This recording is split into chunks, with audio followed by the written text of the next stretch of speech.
Joe Biden still believes that he is going to be able to work alongside Republicans once he gets to Washington, D.C. That thought needs to leave his head immediately. I don't know who's advising him. I don't know whose advice he is taking on this. Is it Kamala telling him this? Because I don't think it would be.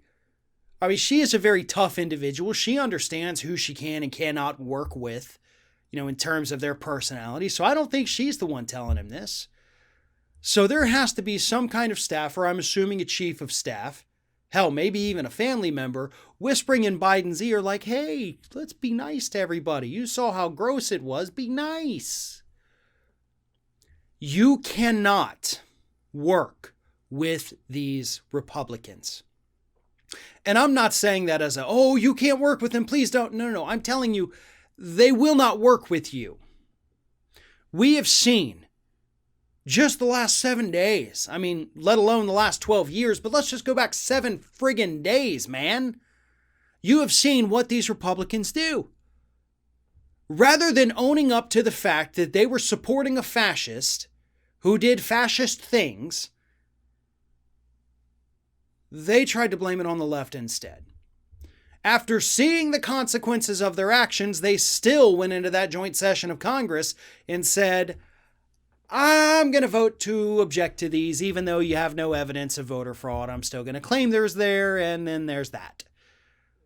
You still have that one member of Congress, Boebert, who was tweeting out Nancy Pelosi's location during the siege of the Capitol. And you mean to tell me you think you're still going to work with these individuals? You think you're still going to be able to get something going with them? No. I don't even care at this point if they are willing to sit down and work with you. This is all you should have for them. Just that. Just a big old right there for them. Because that's what they deserve. They deserve to be shut out of the conversations. They deserve to be shut out of the decision-making processes, and they deserve to actually be kicked out of the House and the Senate. Not coddled by a president who says we have to have unity. There is not going to be unity with these people, Joe. They're already, before Parler was taken down, they were over there talking about we need to go murder Biden supporters and their children. They don't want us to work with them either.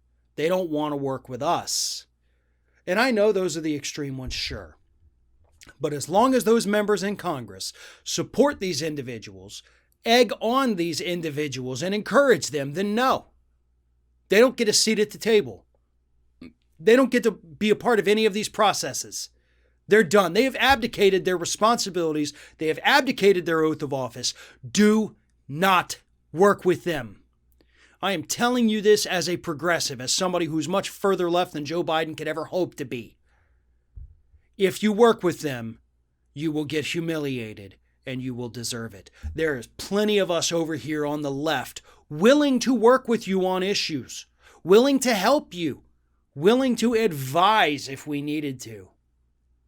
But we keep getting shut out and keep being told we got to reach across the aisle. No, you got to mend the fences on your own side before you should even give a damn what a single Republican in Congress thinks.